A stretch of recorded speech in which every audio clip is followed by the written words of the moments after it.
하시니라. 아멘. 사랑하는 성도 여러분, 지난주에는 하이델베르크 도시 여행을 제가 가이드가 되어서 다녀왔는데, 다시 하이델베르크 요리문답 내용 속으로 여행을 떠나고자 합니다. 도시를 여행하는 것은 우리의 눈을 즐겁게 하지만은 이 요리문답은 우리의 영혼을 새롭게 합니다.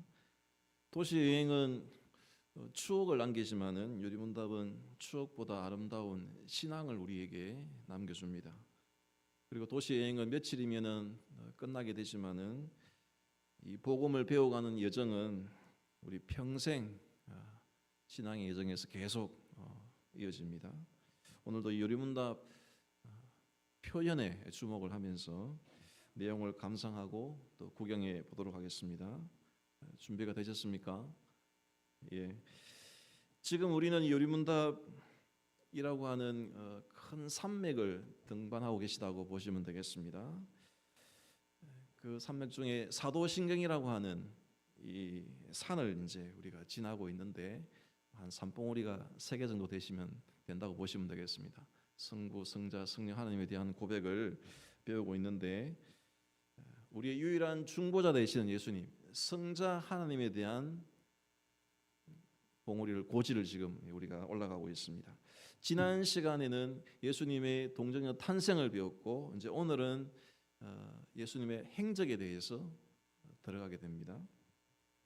잘 아시듯이 그는 성령으로 잉태되어 동정녀 마리아에게 나시고, 그 다음에 무엇을 고백하죠?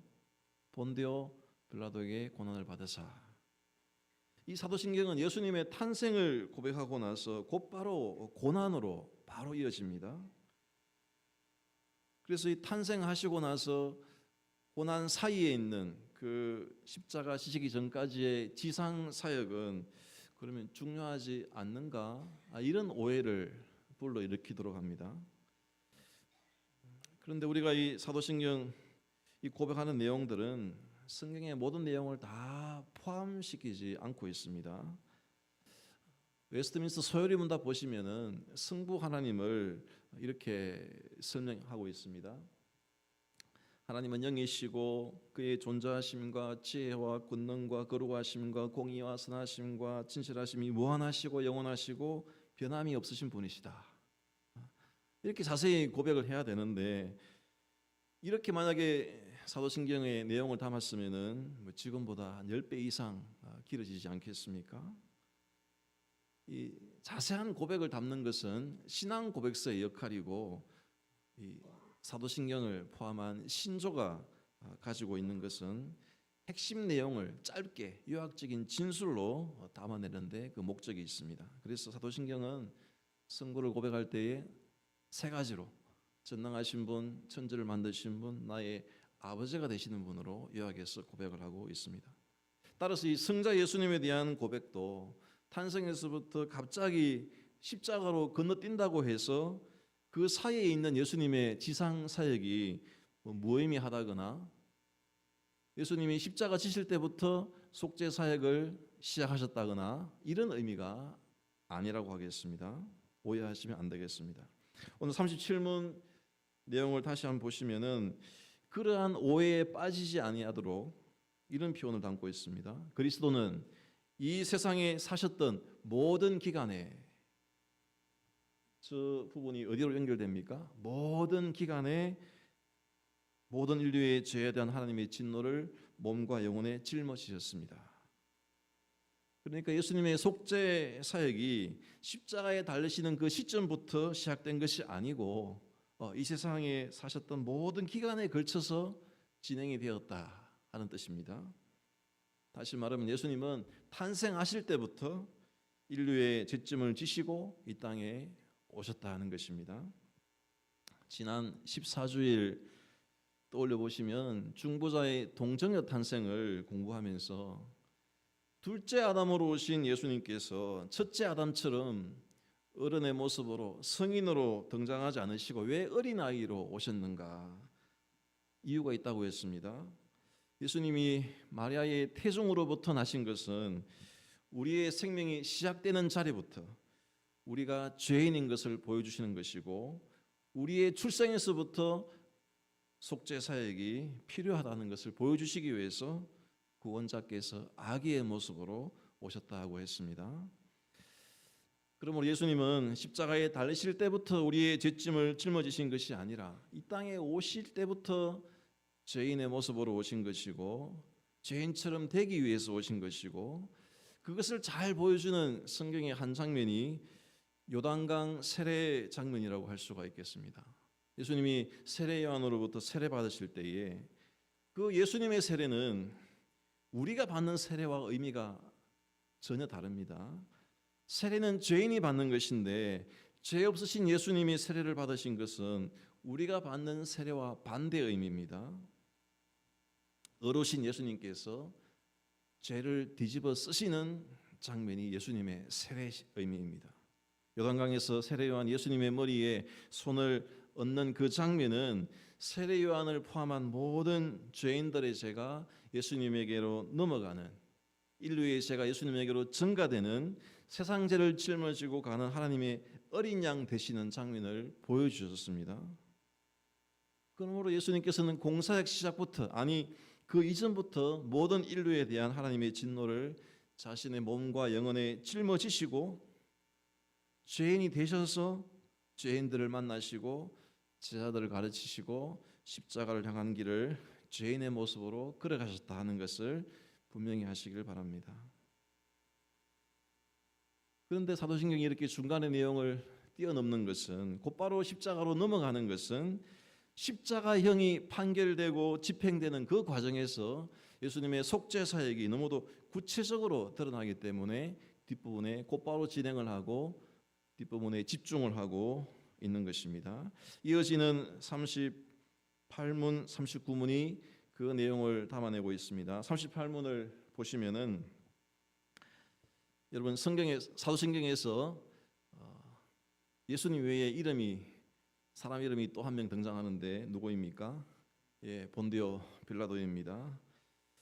본디오 빌라도에게 고난을 받으사 십자가에 못 박혀 죽으시고 매주 이 구절을 고백하는데 마치 빌라도가 예수님을 십자가에 못 박게 한 그 장본인으로 그렇게 들려지지 않습니까? 물론 당시 예수님께서 십자가형을 판결을 내린 그 재판관이 빌라도는 분명합니다. 그러나 이 라틴어 원문에 보시면은 빌라도에게 고난을 받으사 이렇게 되어 있지 아니하고 오늘 의리문답에 나와 있는 것처럼 본디오 빌라도 아래에서 고난 받으사 이렇게 표현되어 있습니다. 영어 번역에 보시면은 바이가 아니고 언더로 되어 있습니다. 바이 본디오 빌라도가 아니고 언더 본디오 빌라도. 바이와 언더의 차이가 뭡니까? 바이로 번역되면은 빌라도에 의해서라는 뜻입니다. 빌라도에게 모든 책임을 뒤집어 씌울 수가 있습니다. 그러나 언더의 의미는 빌라도 시대에라는 뜻입니다. 빌라도 치하에, 빌라도가 총독으로 통치하던 때 예수님이 십자가형을 받으셨다 뜻입니다. 예수님의 이 죽으심이 실제 역사적 사건임을 보여주는 겁니다. 빌라도가 유대 제5대 로마의 총독으로 파견이 되어서 10년 동안 재직을 했다는 기록이 로마 역사에 나옵니다. 또 이스라엘 항구 도시 가이사랴에 가보시면은 빌라도 이름이 새겨진 석비가 발굴되어서 전시되어 있습니다. 그럴 정도로 이 빌라도는 부정할 수 없는 역사적 인물입니다. 예수님은 로마 역사에서 확인되는 빌라도의 법정에서 이 세상 역사에 존재했던 실제 법정에서 재판을 받으신 겁니다. 성도 여러분, 예수님이 이렇게 법정에서 재판 절차를 통해서 십자가 고난과 죽음에 이르셨다 하는 사실이 중요합니다. 왜 중요합니까? 예수님이 다른 방식으로도 죽으실 수가 있었습니다. 죽는 그 자체가 목적이었다면은 가룟 유다 같은 사람을 매수해서 예수님 그 식사 음식에 독을 타가지고 독살 당하실 수도 있었습니다. 또 뭐 킬러를 고용해가지고 암살 당하실 수도 있었습니다. 그런데 그렇게 죽지 않으시고 무죄하신 분이 굳이 법정에 오르셔가지고 그것도 불의한 세상 법정에 오르셔서 하나님의 아들이 사람에게 재판을 받는, 판단을 받는 이런 모욕까지 감수하시면서까지 이 재판 절차를 통해 죽음에 이르신 것, 아주 특별한 뜻이 있습니다. 예수님이 빌라도에게 이런 말씀하셨습니다. 오늘 읽은 9절, 예수께서 대답하시되 위에서 주지 아니하셨더라면, 위에 계신 하나님께서 너에게 권세를 주지 아니하셨더라면, 너에게 하나님께서 권세를 주셨기 때문에 하나님의 아들을 재판할 수 있는 권세를 네가 지금 받았다 하는 것입니다. 성도 여러분, 여기서 우리가 왜라는 질문을 던져야 됩니다. 왜 하나님께서 십자가에 이르는 과정에서 신이 인간에게 재판을 받는 이 말도 안 되는 수모를 겪게 하셨는가? 그것도 군중의 눈치를 보는 불의한 재판관이 그 과정도 결과도 정의롭지 못한 판결을 내리는데 여기 왜 순종을 하셔야 했는가? 그것은 이 재판을 통해, 판결과 이 집행을 통한 과정을 통해 대속의 원리가 잘 구현되기 때문입니다. 예수님이 재판받으신 법정은 로마 제국의 법정이었습니다. 로마는 일찍이 법이 발달한 제국이었고 이 로마법이 근간이 되어서 오늘날 법체계에 영향을 지금도 미치고 있습니다. 로마법에서 적용된 법칙 중에 이 근대를 거쳐서 오늘날의 여기까지 적용되는 그 몇 가지 대원칙 중에 일사부재리의 원칙이 있습니다. 이 원칙은, 일사부재리의 원칙은 법정에서 확정 판결을 받아서 한번 죗값을 치르면은 그 일로는, 그 사건으로는 다시 재판받는 일이 없다는 원칙입니다. 우리나라 헌법에도 13조 1항에도 동일한 범죄에 대하여 거듭처벌 받지 아니한다, 일사부재리 원칙을 선언하고 있습니다. 이 원리가 구원의 원리에도 적용이 되어서 예수님이 법정에서 죄인으로 판결을 받으시고 십자가 형벌을 온전히 치르셨기 때문에 다시 그 죄값을 물을 필요가 없게 된 것입니다. 다시 말하면은 예수님이 우리 죄값을 대신하여 형벌을 치르셨기 때문에 그리스도의 대속의 피값을 믿는 우리는 우리의 죄값을 다시 치르지 않아도 된다 하는 의미가 되는 것입니다. 얼마나 감사한 은혜입니까? 예수님이 이 수치스럽고 불의하고 부당한 이 재판을 받으심으로 우리에게는 대속의 은혜가 주어지고 영원한 형벌을 면제받는 구원의 복이 임하게 된 것입니다. 성도 여러분, 우리가 예수님의 십자가 은혜 아래 살지 아니하면 하나님의 법정에서 유죄 판결을 피할 길이 없습니다. 그리고 우리에게 주어질 그 유죄 판결은 영벌입니다. 영원한 형벌이라는 실형만이 주어질 뿐입니다. 죄의 삭은 사망이기 때문입니다. 그러나 예수님께서 우리 대신 형벌을 받으시고 우리 죄값을 이미 치르셨기 때문에 우리에게는 일사부재리의 원칙이 적용되어서 영벌을 면제받았다는 것을 아시고 십자가를 바라볼 때마다 이 대속의 은혜에 감사하는 성도들 되시기를 바랍니다. 마지막으로 39문은 제가 질문하면 답을 해주시기 바랍니다. 그리스도께서 십자가에 못 박히심은 달리 돌아가신 것보다 특별한 의미가 있습니까? 그렇습니다. 십자가에 달린 자는 하나님의 저주를 받은 자이므로 그가 십자가에 달리심은 내게 임한 저주를 대신 받은 것이라고 나는 확신하게 됩니다.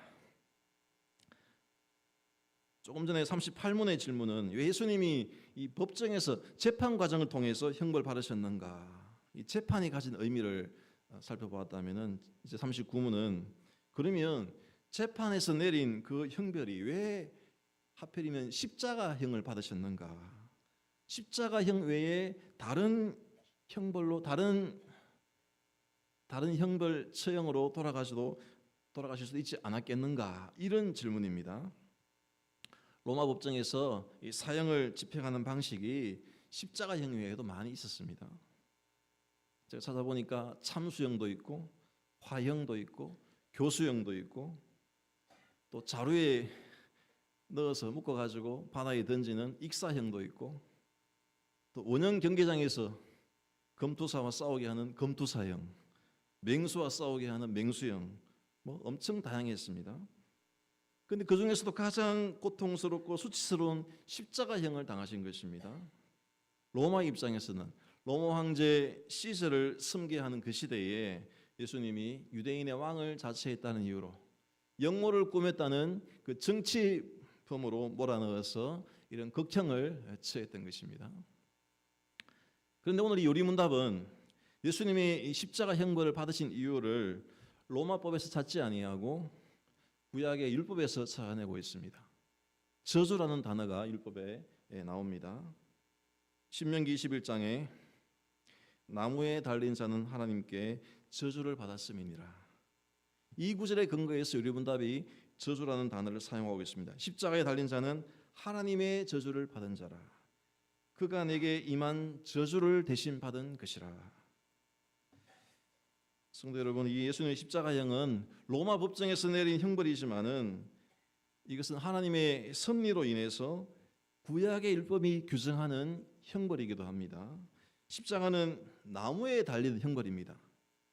나무에 달린 자는 하나님의 저주를 받아 죽었다는 율법의 의미가 들어가 있습니다. 유대인들이 사형당한 시체를 처리할 때에 무덤에 장사 지내기 전에 어떤 시체들은 성 밖으로 끌고 나가 가지고 나무에 달아두는 경우가 종종 있었다고 합니다.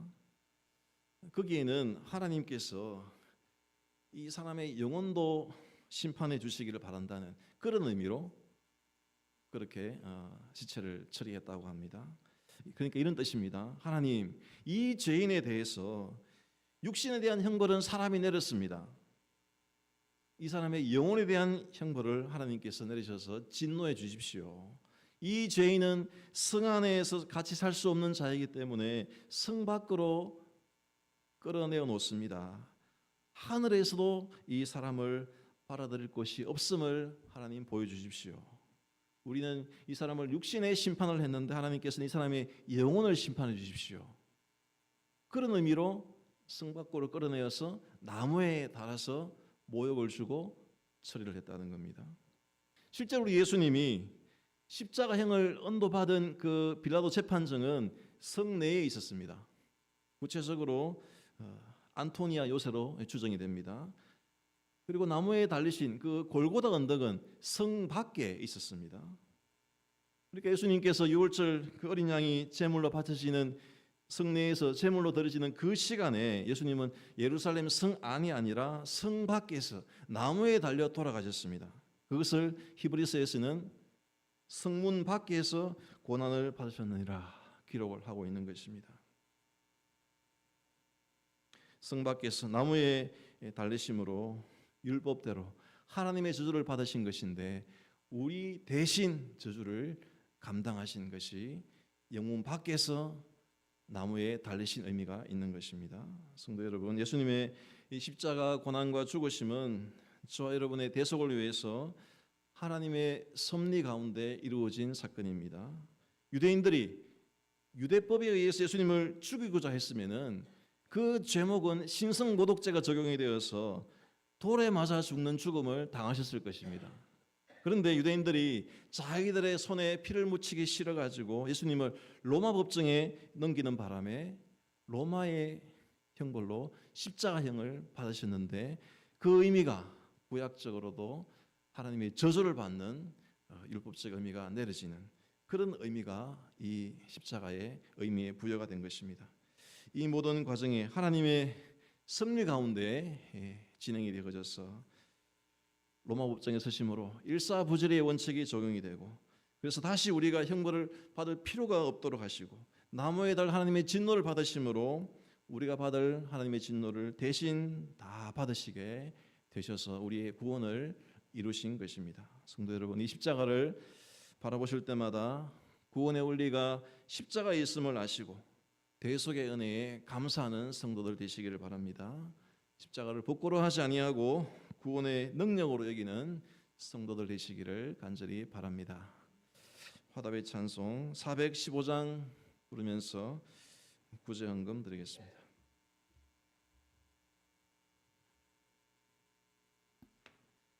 하나님 아버지, 사랑하시는 아들이 승육신하신 때부터 십자가에 이르기까지 한순간도 우리의 죄를 외면하지 않으시고 우리의 죄를 짊어지시고 그 길을 걸어가셨음을 알게 해주셨습니다. 무죄하신 주님께서 불의한 세상의 법정에서 정죄를 받으신 것은 우리가 받을 정죄와 심판을 주께서 대신 감당하시기 위함이었습니다.